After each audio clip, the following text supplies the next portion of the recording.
नमस्कार दोस्तों, मैं doctor Sumit Gakhar, MD psychiatry, मनोरोग व नशा मुक्ति विशेषज्ञ आज आपके साथ हमारे समाज में व्याप्त एक बहुत बड़ी सामाजिक बीमारी के बारे में बात करने आया हूँ। दोस्तों, आपने जेल के बारे में तो सुना ही होगा, प्रिजन। तो मेरे हिसाब से जेल दो तरह की होती है। एक जेल जैसे कि तिहाड़ जेल, सेंट्रल जेल, जिसमें आपराधिक तत्वों को, आपराधिक प्रवृत्ति के लोगों को बंद किया जाता है तथा उन्हें उनके जीवन में अनुशासन सिखाया जाता है। वहीं एक दूसरे प्रकार की जेल होती है मानसिक जेल। मानसिक जेल का तात्पर्य है व्यक्ति अपने मन की जेल में कैद हो जाता है। अक्सर नशे की बीमारी ऐसी होती है जिसमें व्यक्ति अपने आप को मानसिक जेल में कैद कर लेता है। सुबह से शाम तक वह नशे के बारे में सोचता रहता है। उसका दिन उठते ही उसकी सबसे पहली चीज़ होती है कि मुझे नशा कैसे मिलेगा, और रात होते होते तक वह अपने नशे के लिए ही जीवन जीने लगता है। तो एक तरह से वह अपने आप को मानसिक जेल में कैद कर लेते हैं। दोस्तों, हमारे समाज में आज बहुत ही तरह के नशे मिल रहे हैं।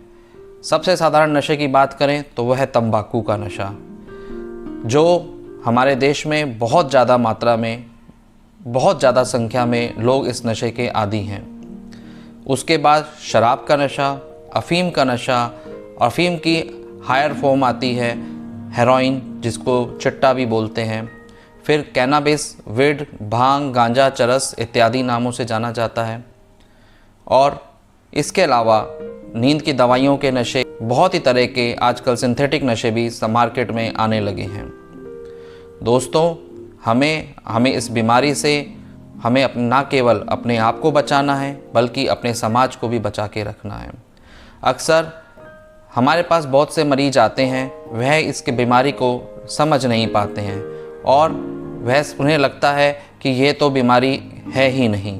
वास्तव में नशा भी एक प्रकार की बीमारी होती है और इसका इलाज भी संभव है। अन्य मानसिक बीमारियों की तरह भी इसका इलाज भी थोड़ा सा लंबा चलता है।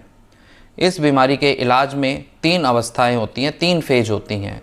सबसे पहली फेज जिसमें व्यक्ति को उसके शरीर से नशे से मुक्त किया जाता है, डिटॉक्सिफिकेशन किया जाता है, उसके शरीर में व्याप्त नशे के प्रभाव को ख़त्म किया जाता है। द्वितीय फेज में जिसमें नशे के कारण उसके ऊपर मानसिक बीमारी के प्रभाव को देखा जाता है। अक्सर नशा करने वाले लोग कहीं ना कहीं अवसाद से, बाइपोलर डिसऑर्डर से, घबराहट की बीमारी से या कई बार स्किज़ोफ्रेनिया जैसी गंभीर मानसिक बीमारी से पीड़ित होते हैं। वह कई बार नशे का सेवन करने के कारण भी बहुत सी तरह की मानसिक बीमारियां हो जाती है। तो हमें सिर्फ नशे को बंद करना है, नशे को छुड़ाना है, तो उसके साथ साथ हमें कोमॉर्बिड साइकेट्रिक समस्याएं, साइकेट्रिक इलनेसेस को भी ठीक करना ज़रूरी होता है। फिर तीसरे नंबर पर आता है पुनर्वास करना। समाज में वापस से हमें अपने समाज के रीति रिवाजों में, समाज के नियम कायदों में वापस मरीज को लाना होता है। यही सबसे मुख्य स्टेप होता है जिसके ऊपर हमारे देश में बहुत ज़्यादा कार्य नहीं किया जाता। ये हमारे देश का एक बहुत बड़ा लैक्यूना है। पुनर्वास के लिए सबसे ज़रूरी है मरीज के नशे की बीमारी के कारणों को ढूंढना, उसके तनाव को ढूंढना, उसके ट्रिगर पॉइंट्स को ढूंढना, वह उनको ठीक करना और समाज के नियम कायदों में वापस इसको स्थापित करना। अक्सर ऐसे मरीजों का आइडेंटिटी क्राइसिस होता है, तो हमें उनको एक अच्छा आइडेंटिटी देना होता है।